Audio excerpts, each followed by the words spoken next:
I am honored to welcome all of you to our virtual celebration of Dr. Martin Luther King Jr. My name is Dr. Mumba Mumba. I'm an associate professor of speech here at Lewis and Clark Community College. We appreciate that you're able to join us virtually. This year, our theme is going to be Stand Up and Do What's Right. We selected this theme so that all of us can be beacons of change in our institutions and in our communities so that we can work towards equity and inclusion for all. We have an exciting lineup for all of you.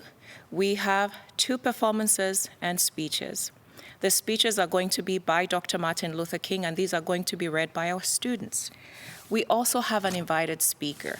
Our invited speaker's name is Jonathan Pulphus, and he is going to talk about activism, systemic accountability, and our duty to each other. We have also included the words of 2 influential civil rights icons, former Congressman John Lewis, and a brief video by James Baldwin. To get things started, we're going to start with a choreographed performance by Roni Anderson entitled For Women.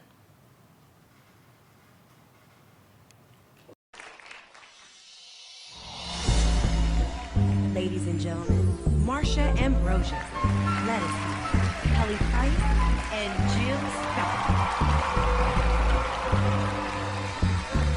My skin is black.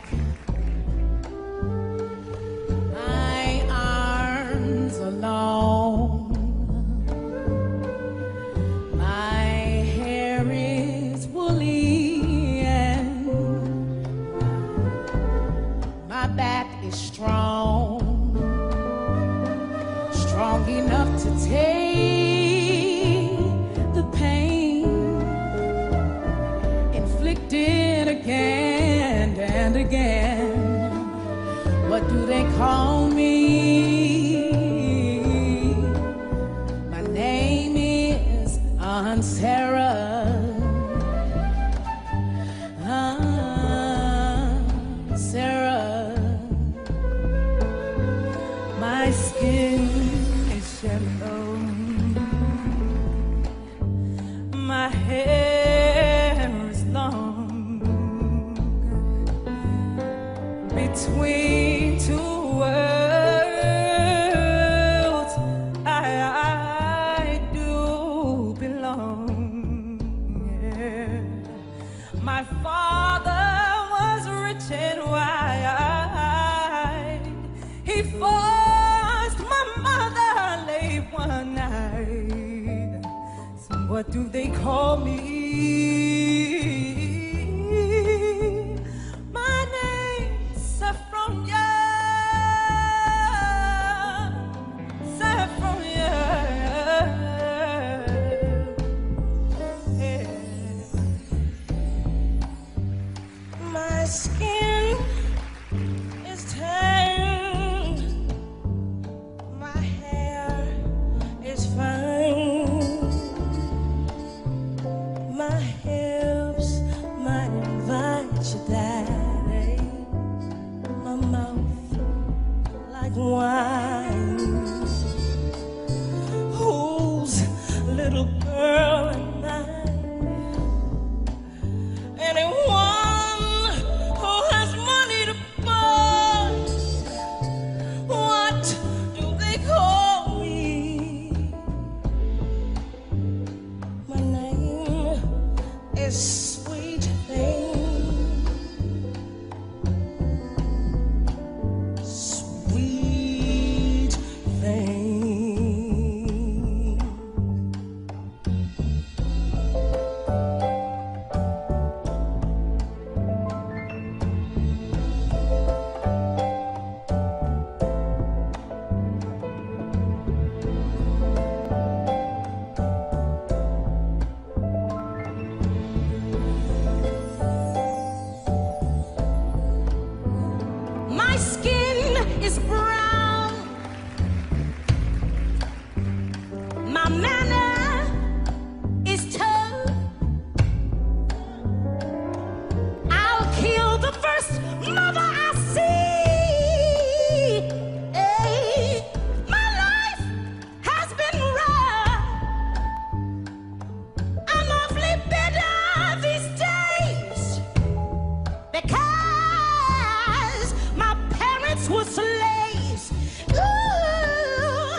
Representative John Lewis would be remembered as a principal hero of the blood-drenched era, not so long ago when black people in the South were being shot, blown up, or driven from their homes for seeking basic human rights. He represented Georgia's 5th Congressional District for more than 30 years and was integral in the aggressive, yet self-sacrificial style of protest of the Student Nonviolent Coordinating Committee, deployed in the early 1960s as part of a campaign that overthrew Southern apartheid. In his memoir, Walking with the Wind, Mr. Lewis explained that there was something in the very essence of anguish that is liberating, cleansing, and redemptive, adding that suffering touches and changes those around us as well.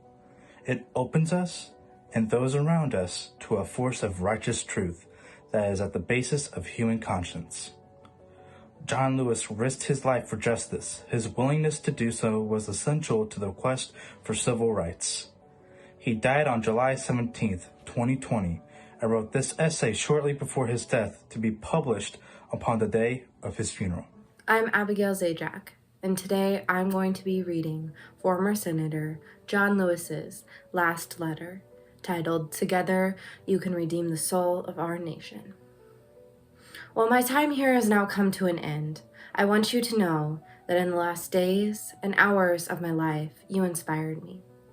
You filled me with hope about the next chapter of the great American story when you used your power to make a difference in our society. Millions of people, motivated simply by human compassion, laid down the burdens of division.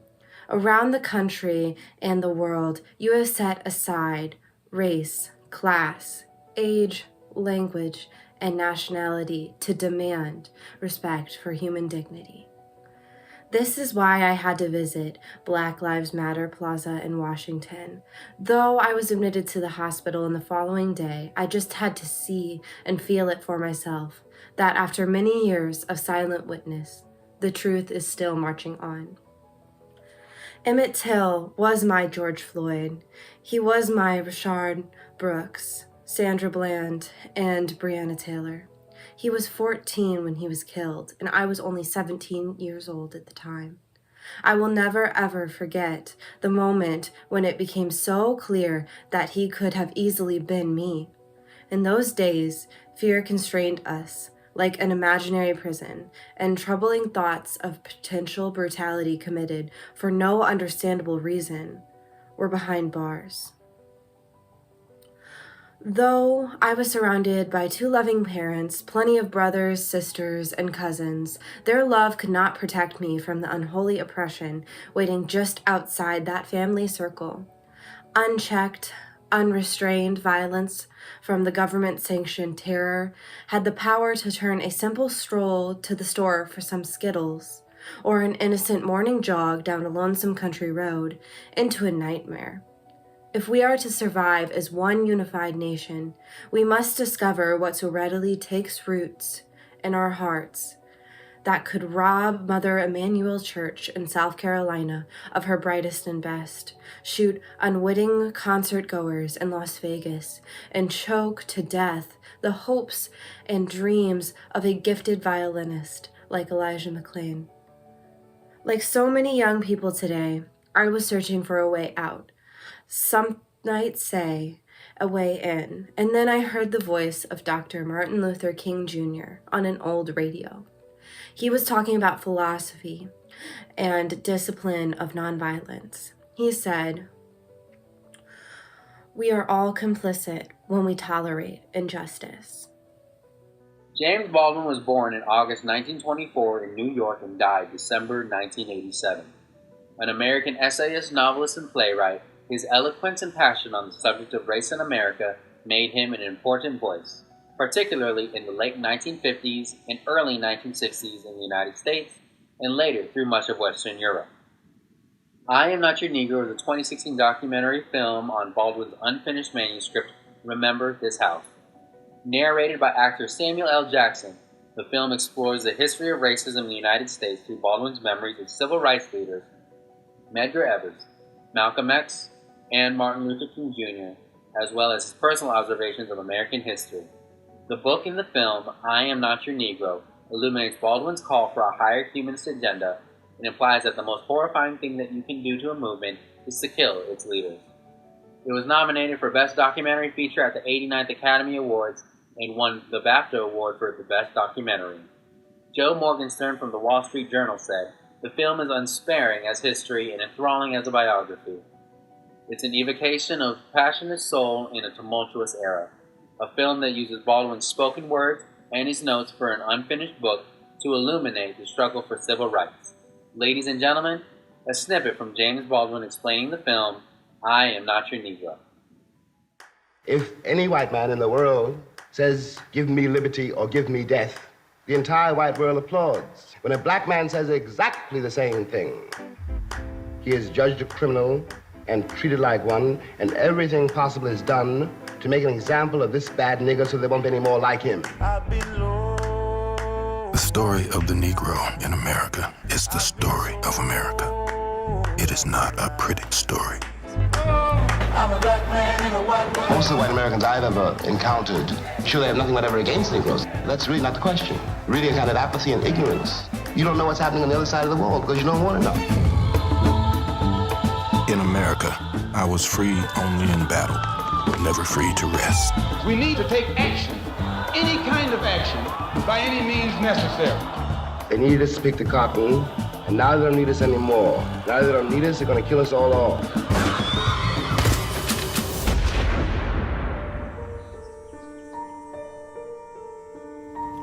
There are days when you wonder what your role is in this country and what your future is in it.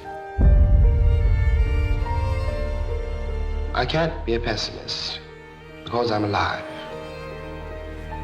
The question you've got to ask yourself, the white population of this country's got to ask itself, is why it was necessary to have a nigger in the first place. Because I'm not a nigger, I'm a man. But if you think I'm a nigger, it means you need it. And you got to find out why. And the future of the country depends on that.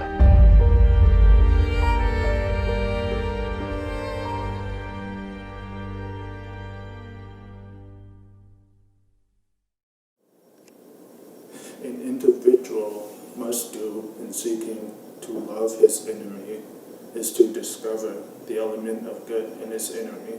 And every time you begin to hate that person and think of hating that person, realize that there is some good and look at those good points which will overbalance the bad ones.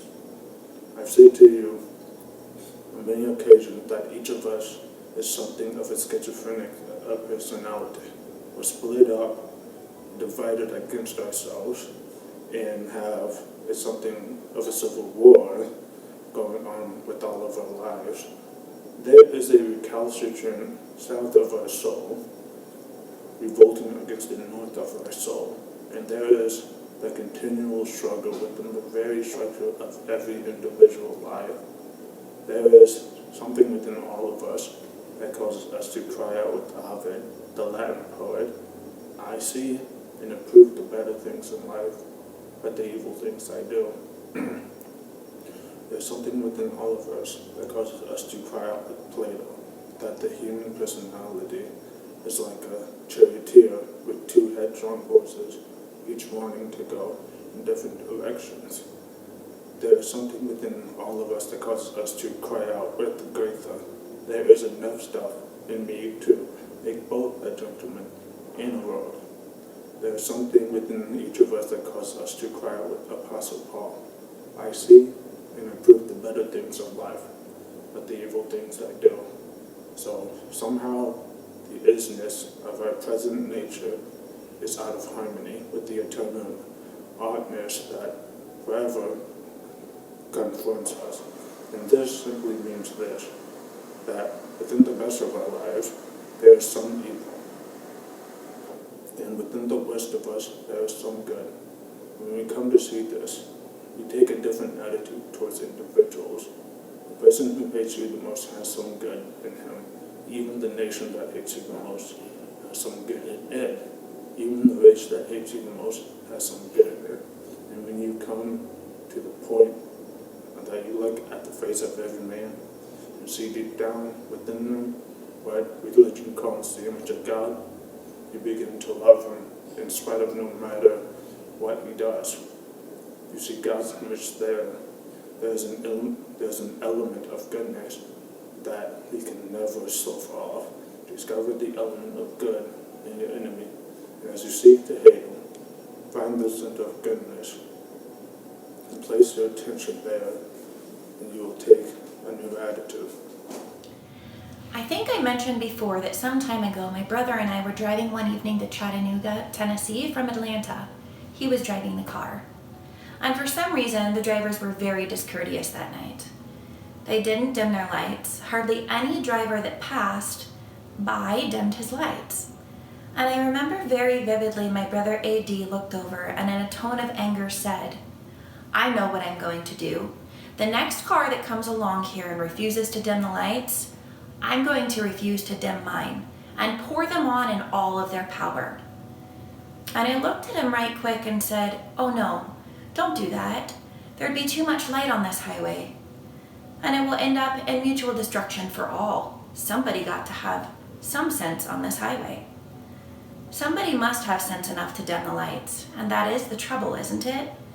That as all of the civilizations of the world move up the highway of history, so many civilizations, having looked at other civilizations that refused to dim the lights, and they decided to refuse to dim theirs. And Toynbee tells that out of the 22 civilizations that have risen up, all but about 7 have found themselves in the junk heap of destruction. It is because civilizations fail to have sense enough to dim the lights. And if somebody doesn't have sense enough to turn on the dim and beautiful, powerful lights of love in this world, the whole of civilization will be plunged into the abyss of destruction. And we will all end up destroyed because nobody had any sense on the highway of history. Somewhere, somebody must have some sense. Men must see that force begets force, hate begets hate, toughness begets toughness, and that is all a descending spiral, ultimately ending in destruction for all and everybody. Somebody must have sense enough and morality enough to cut off the chain of hate and the chain of evil in the universe. And you do that by love.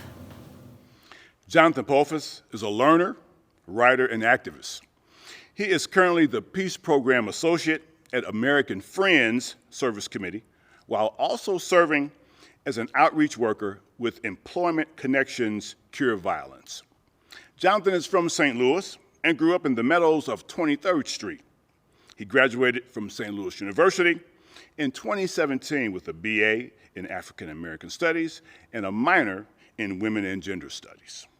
Jonathan was brought in and is grounded into this kind of work by his family, academic, neighborhood, and professional relationships, including Metro St. Louis Coalition for Inclusion and Equity, St. Louis University's Black Student Alliance, and Tribe X.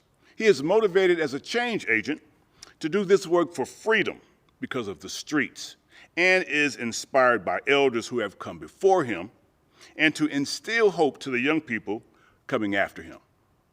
I would like to introduce our keynote speaker, Jonathan Pulphus. I'd like to start things off by thanking Brother Jared Hennings, Sister Brenda Lancaster, and Dr. Mumba Mumba for inviting me onto this campus by way of the MLK Committee to share with you all just some reflections in some of the examples I've learned from Dr. Martin Luther King's legacy. I'd also like to give a special thank you to Ms. Tandra Taylor for connecting me to this campus. Also the videographer crew and everybody else lifting up the legacy of Dr. King in these trying times. And the title of this piece is, It's the Radical King for me. And it's the Radical King for me because it is critical. It is our duty to fight for our babies who are on the margins, starting with the basics of letting them be unashamed and grow up unashamed of who they are. That also includes a conversation about Dr. Martin Luther King's rearing. He was born January 15th in 1929. And historian Roger Bruns, a biography he wrote about Dr. King, he shares with us his rearing and development, some pieces about that. that he got an opportunity to attend Booker T. Washington High School. And while at that high school, he got to compete because of his oratorical capacities and talents in Dublin, Georgia. And while in Dublin, Martin shared a speech called The Negro in the Constitution. And in that piece, he focused on the hypocrisy of America. He talked about how a Christian nation, he questioned how a Christian nation can flaunt the gospel, but in practice not live it. He points directly to the nation's constant state of racial terror. And it's ironic that he gives this address when he goes to Dublin, because on his way back from Dublin to Atlanta in his hometown, he's harassed and threatened by a white bus driver, him and his young peers, for sitting in white-only seats.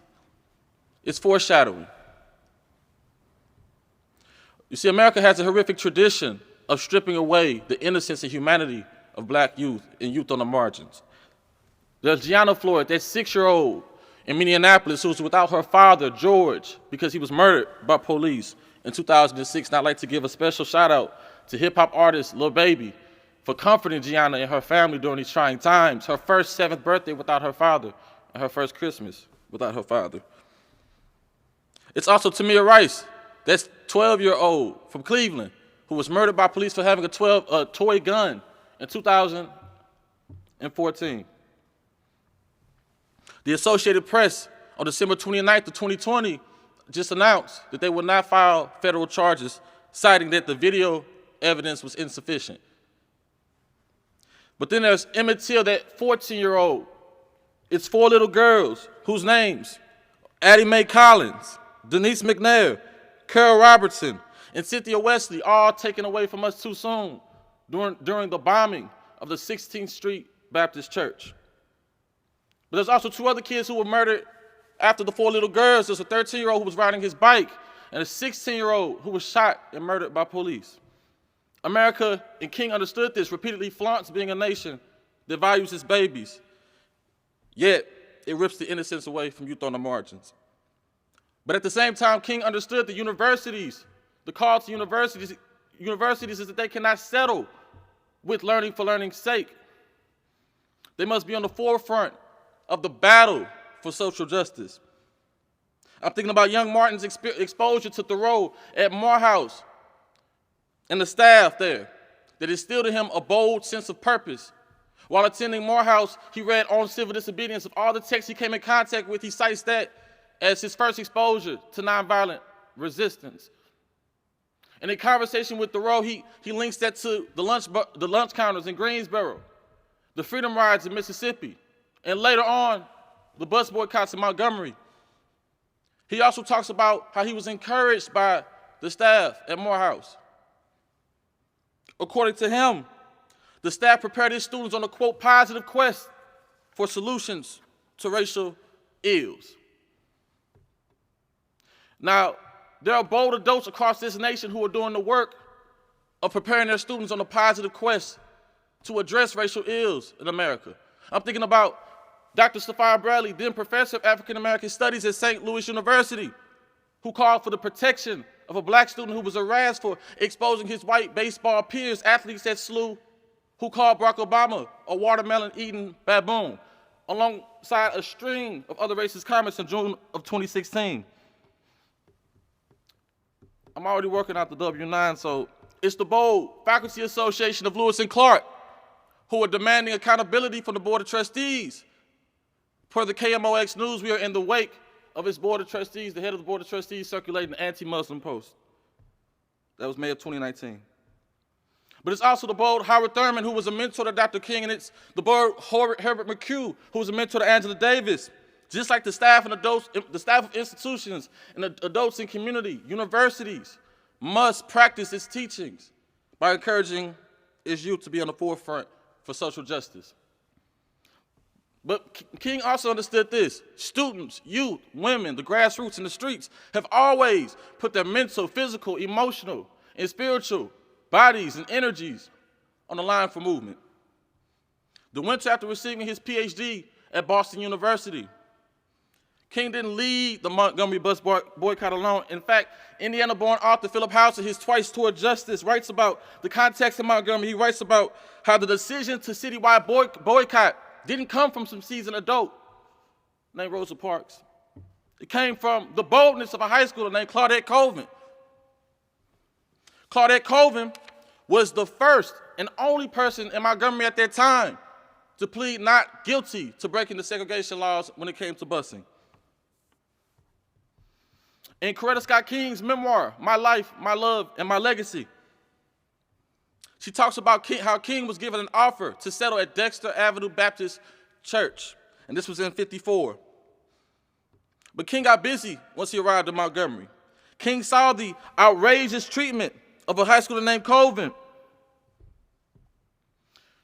But then there's the great Joanne Robinson, who was a member of the Women's Political Committee and the Political Council and the WPC prior to Rosa even being arrested, was threatening to distribute tens of thousands of leaflets calling for a citywide boycott. And Coretta reminds us that it's at Dexter Avenue Church, that after Rosa Parks is arrested, E.D. Nixon, who's incensed by, not Richard Nixon, but E.D. Nixon, who's incensed by the arrest, calls Dr. King and asks him what next steps look like. Dr. King offers his church. The church was a movement headquarters in Montgomery.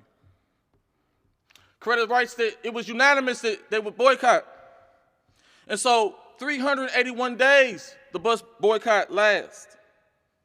And we're reminded in Arthur House's Twice Toward Justice of King's reaction to the fact that the practices of boycotting, not the practice of boycotting, but just the bus boycott in general, that given the realities of the situation, Browder versus Gale have been upheld at the Supreme Court level. And given that reality, busing practices in Montgomery were now illegal. They could no longer tell you where to sit on the bus. And there's a quote in the text where there's a young girl speaking to her grandmother, because her grandmother, after they decided that the ruling would be that they no longer had to sit in the back of the bus. But the mother decided to sit in the back of the bus anyway. And the young girl asked her grandmother, like, why? She said, it wasn't about our proximity to white people. The boycott was about our ability to self-determine, to be able to sit where we want to. And just like the example of the Montgomery bus boycott movement, how students, women, young people, all these different segments and pieces and fabrics and demographics of the participants of the movement, just like that, Black Lives Matter and the presidential elections would not happen without architects from these same groups on the forefront. It's the cooking of Mama Kathy Daniels, that chef from St. Louis, feeding protesters during the uprisings around Michael Brown in 2014. It's the record numbers of young people nationwide who voted for Biden. Prior to Biden, after the election of Bush, there was Obama. Circle, a nonpartisan entity, cites that young people showed up 2 million more by count for Obama. And the estimates coming in right now is that 25 million youth voted for Biden. But it's also the truth of an enslaved woman named Harriet Tubman, a youth that dropped out of school at age 12 named Fannie Lou Hamer, and a black gay man named Bayard Rustin that has always kept this nation honest for me. But there can be no gains without the humble yet radical efforts of good troublemakers.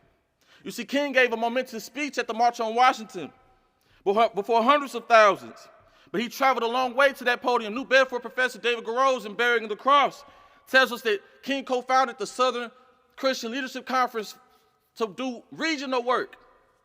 And in the course of doing that, he joined the Albany, Georgia movement of '63. Alex Haley, who's well known for The Roots, but in a magazine interview with Playboy magazine, and Dr. King tells us that King had some reservations about the Albany, Georgia movement. See, he was arrested 3 different times during that movement, and the gains were slow. So in the interview with Alex Haley, he sits down and tells Alex, he's like, Alex, our goals were too wide. We have to be more clear. We have to have more clarity and be more focused on how we move about our interruptions, how we move about pushing for change. King quote states, our protest was so vague that we got nothing, and the people were left depressed and in despair. And that's tied to the Albany, Georgia movement, but there's no delivering of that speech, that I Have a Dream speech at the March on Washington, as we understand it to be, without the Birmingham, Alabama movement of '63. See, in April of '63, King joined an Alabama organizer named Fred Shuttlesworth, who was a member of Bethel Baptist Church. And Jonathan Bass's Blessed, or the Peacemakers, he details the arrest of Dr. King on April 12th, Good Friday. And there was a strategy behind it. See, once King got arrested on Good Friday, they had gospel implications. It had Christian implications, right? There's a tradition of that in King's work, and we know he's a minister. But during his incarceration, he received word of a published statement by white clergy who were denouncing him as an outsider, saying, why is he coming into our community to create trouble? This resulted in SCLC's Wyatt Walker talking to King and said, you need to get back at that. You need to respond to that. And King says, all right, letter from a Birmingham jail. But to keep the momentum going, SCLC's James Bevel worked with young people on a march. And this march became known as the Children's Crusade. Caroline McKinstry, in her memoir, tells us about how 900 young people were arrested. And the following day, 2,500 people were arrested. And of that 2,500, 2,000 were children. 4/5 of those in the jail cells were young adults and children. Fred Shuttlesworth tells us what happens next. That on I believe it was May 10th at 2 p.m., the city had reached a, quote, accord with its conscience. You see, Albany was a humbling lesson for King. But that, alongside Birmingham and the March on Washington, reflected radical action that is necessary for success. It is because of the ruffling of feathers, the boat-rocking action, the concessions are even possible. So I'm thinking about the radical Storm Irving, that University of Missouri student at the time, and her peers occupying the campus yards that led to the removal of then-President Tim Wolf. NBC News states that the youth were, quote, ignored by the president and administrators, dismissed by white students who remained silent amid discriminatory acts on campus, and disrespected by racist students on a frequent basis. But then there's Destiny Crockett, her story as well, that Princeton student, and her peers occupying offices demanding the removal of Woodrow Wilson, President Woodrow Wilson's name from a school building. And it happens in 2020. The president of Princeton states that Wilson's racist thinking and policies make him an inappropriate namesake for school or college students. But I can't say all that without Stevie Wonder's C major. Stevie Wonder's C major in 1980 in concert with Illinois' first black mayor. Illinois' first black mayor, not Chicago, but Illinois' first black mayor, Harold Washington, in his 1970s campaign. Because of that, they created the cultural and political conditions where Martin Luther King's federal holiday is even possible in '83. And so while the gains we arrive at are often not the ones we destined for, or we hope to arrive at, it is only because of boat rocking and ruffling of feathers that any of this is possible. But King understood that as well as this. All involved in the dangerous work of challenging the status quo and systemic injustice must protect each other. After the final march from Selma, King delivers a speech at the Montgomery Capitol. And he reserves this talking point about how painful of a journey it's been for the end, but it's clear that this is high on his priority list. Historian Claiborne Carson transcribes the speech in a call to conscience. And King speaks to the blood that has been lost and spilled in the movement. He cites the example of Jimmy Lee Jackson. Jimmy was a church deacon, and because of his participation in the movement, he was a target. One day, police are assaulting his mom, almost to the brink of killing him, and he intervenes trying to protect her, and they murder him. But he also cites the murder of a Massachusetts minister named James Reed, who came from the north to participate in Selma, who was jumped, assaulted, battered, and murdered by some assailants. So given the blood that has been spilled, given the trauma, the tragedy, King asks his quote, how long of America? And while prejudice continues to stubbornly choke the nation, the Voting Rights Act of '65 is later signed. But given the tradition of activists disappearing, dying mysteriously, having untreated health issues, suffering retaliation, King understood that there must be efforts to support each other. It's the story of Ferguson activist Bassem Mesri, who allegedly overdosed. It's Darren Seals, who was found shot and burnt up in a car. It's teenager Joshua Williams, who will be an adult by the time he's out of jail. It's Deion Jones, who was found lynched behind his home. And it's also Edward Crawford, who allegedly committed suicide for me. It's the story of Ohio activist Marshawn McCarroll, Tallahassee activist Salute for me. It's the story of Mississippi activist Medgar Evers, who was shot by a sniper following his efforts around integration. It's the story of freedom riders James Earl Chaney, Andrew Goodman, and Michael Sherner, who were killed and buried in a dam trying to register blacks to vote. So the blood spilled in the soil of this country reminds us that we cannot sacrifice truths for easy solutions. We cannot sacrifice truth for easy solutions. And we must fight for and love each other. So yes, it's the radical king for me. See, 3 years after receiving his Nobel Peace Prize and the Spring Kings assassinated April 4th, 1968, he's currently buried in Southview Cemetery in his hometown at 1990 Jonesboro Road in Atlanta, Georgia.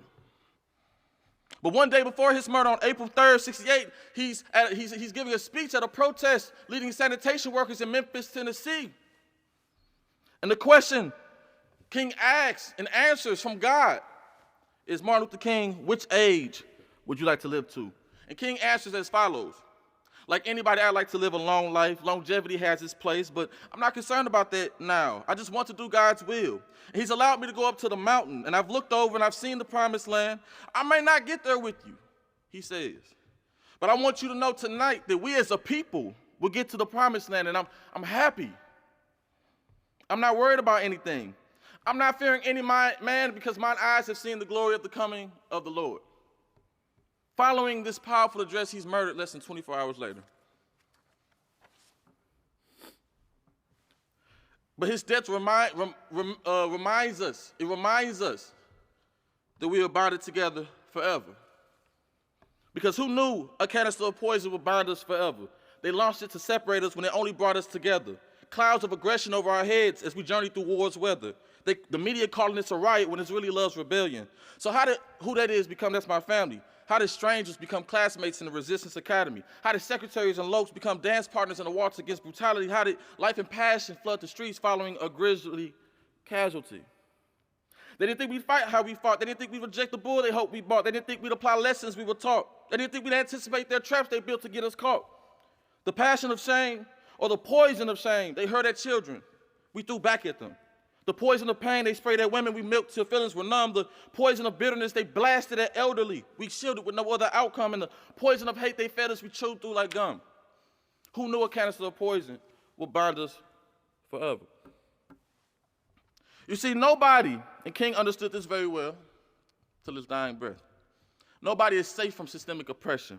No matter how hardworking you are, no matter how educated you are, no matter how unarmed you are, no matter how you like pop over jazz, over hip-hop, over rock and roll, no matter how close you are with the privileged, no matter how much on camera you are, no matter how you were raised in a two-parent household, no matter how young or old you are, no matter how respectable you dress, no matter how you wear your hair, how well you speak English, no matter how clean your arrest record is, no matter how many books you read, no matter how many weights you lift, no matter how silent or loud you are, no matter who you are, until everyone is safe, we are bonded together in struggle forever. You see, King was assassinated in April of '68, but there's an African proverb that states that if you are a good person, even after your death, you are loved. So the best way to express that love is to follow the radical king. Because even if we don't reach the promised land, let's do our best to make sure our babies do. Thank you. They could have changed, the Negro stood up and confronted his oppressor.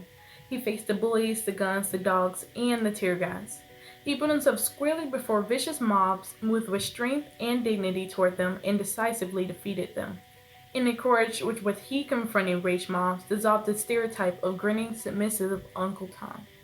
He came out of the struggle integrated only slightly in external society, but greatly integrated within. This was a victory that preceded all other gains.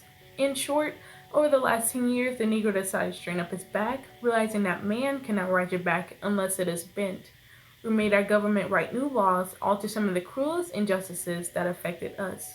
We made an indifferent and unconcerned nation rise from lethargy and supinate its consciousness to appear before judgment seat of morality on the whole question of civil rights. We gained manhood in a nation that had always called us boy. It'd be hypocritical indeed if I allowed modesty to forbid my saying that SCLC stood at the forefront of all watershed movements that brought these monumental changes in the South. For this, we can feel legitimate pride. But in spite of the decade of significant progress, the problem is far from solved.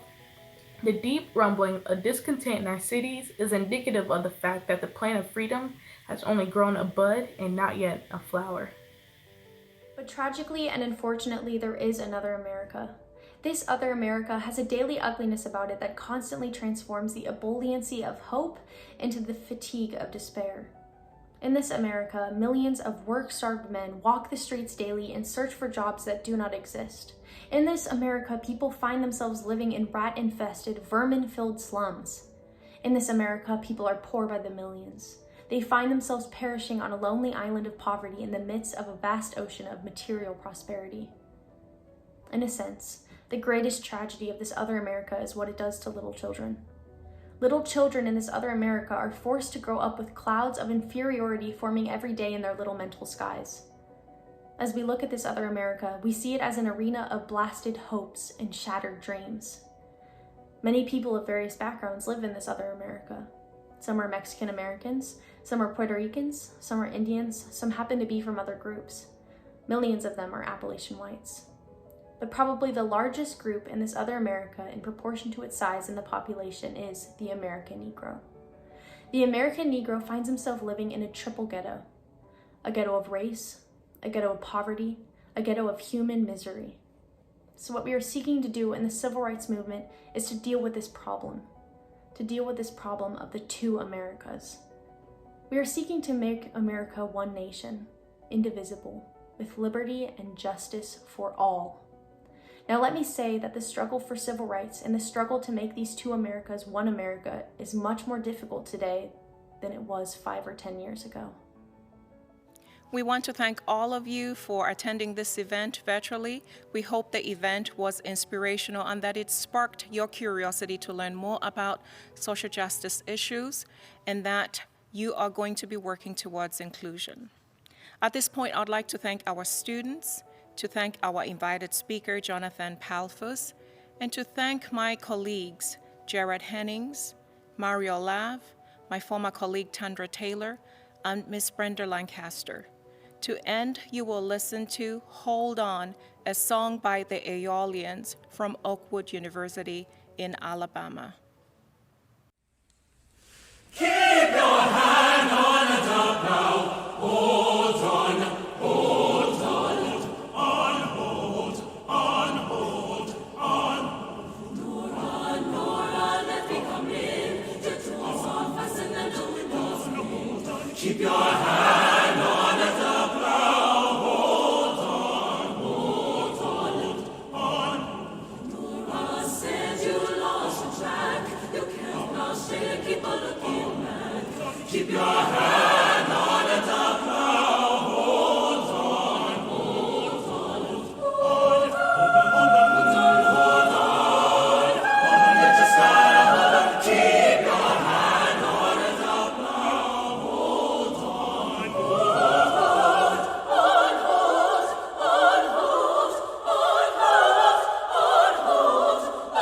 hold on, hold on. If you wanna get to heaven, let me tell you how. Just keep your hand on the gospel plow. Keep your